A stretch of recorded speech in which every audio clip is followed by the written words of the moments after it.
Of course, we are not all the same. Even when you have a twin, characteristics are not the same because of different biological and genetic makeups. Just the same way you have an individual takes chloroquine, it doesn't itch him or her, but then someone else take probably very little dose of that and he goes everywhere itching. Now, it's the same thing. Research has it that just 10 to 15% of those who use drugs have a problem with the drug. I mean, develop problematic drug use disorders. That being said, it means that if you have 100 people using drugs, you just have 15 or 10 of them that won't be able to stop the use, or that it will eat into their life. Families become dysfunctional, relationships, social, work, balance, and the rest. However, if we have, in Nigeria, for example, we have youths about 70% composing our population. That comes to around 150 million youths. Let's say these individuals are using drugs, for example, and then you have 15% of that number. I'm sure you know what that connotes. If you, in a family, have just one person, a family of, say, 20, with extended family, immediate families, and then you have, say, one person having addiction, it brings everybody down because the family needs to deal with stigma, family needs to deal with depression and anxiety. We've had to manage a mother who developed panic disorders because she was always called severally by, mobs sometimes, or from the police, asking her, are you the mother of this person? Your child is in our custody. Come before we kill your son, coming from the mobs at times. So whenever an unknown number calls her, she just goes everywhere. Her BP is shooting up, she's sweating, she's shaking everywhere. So you can just imagine. Now, you look at the siblings of these people too, they are also being stigmatized. Parents have developed hypertension and even stroke. A mother had even told me, doctor, I'm just going to kill this boy. I mean, you won't blame her because she has gone through a lot. All she has worked for, this young man has squandered all on drugs.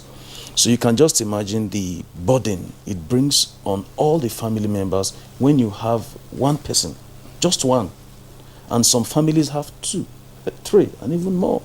So it's not because we say 10 to 15%, it's a small number. We can't deal with even 1%. Because again, addiction, what we have not mentioned is that it's a relapsing disease. Just like your hypertension, just like your diabetes, it's a relapsing disease.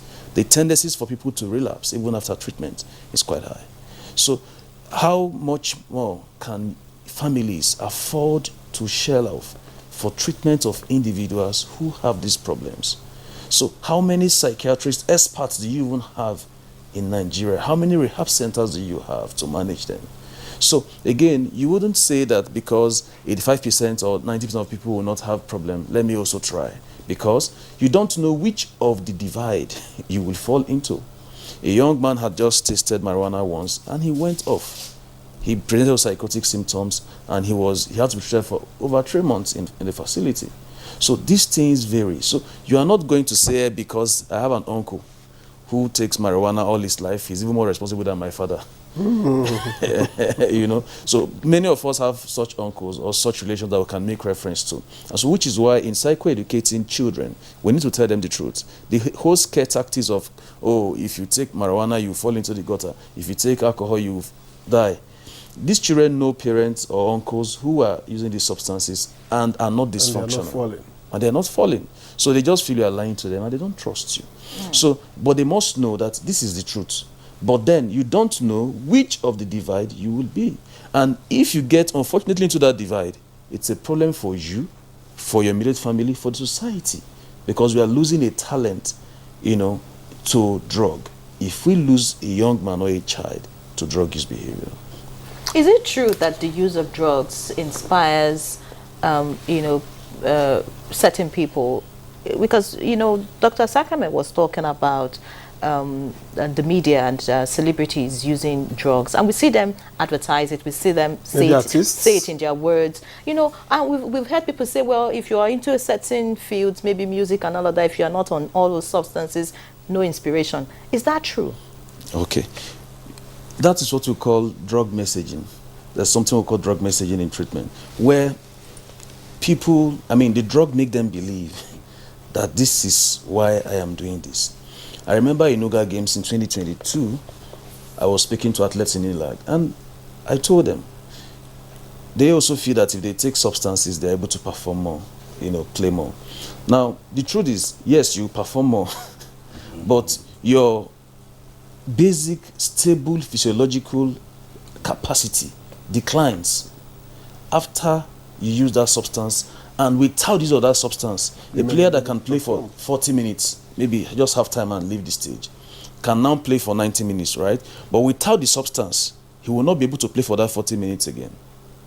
An individual who was able to write songs, or 2 tracks or whatever, after he starts taking substance to maybe do more, if he stops or if he doesn't take that substance a day or 2, he won't even be able to function.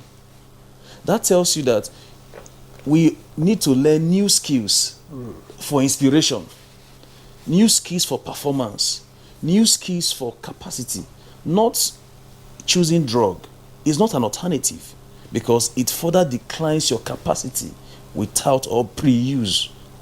So it's important that we must begin to, create awareness around alternatives for young people, because everybody wants to increase their pleasure level or create pleasure and numb pain. So people need to learn new ways or alternative ways for numbing pain, creating pleasure, and increasing pleasure. So if we have this, somebody who needs inspiration, we know that he should eat well first, he should sleep well, so, and then perhaps visit the gym, swim. There are activities you can do that will boost your serotonin, dopamine levels, and you'll be at that euphoric level, state of mind that you feel you need to function.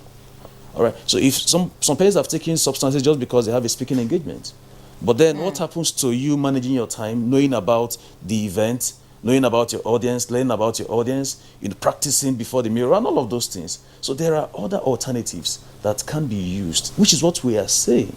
All right. So I think these are the things that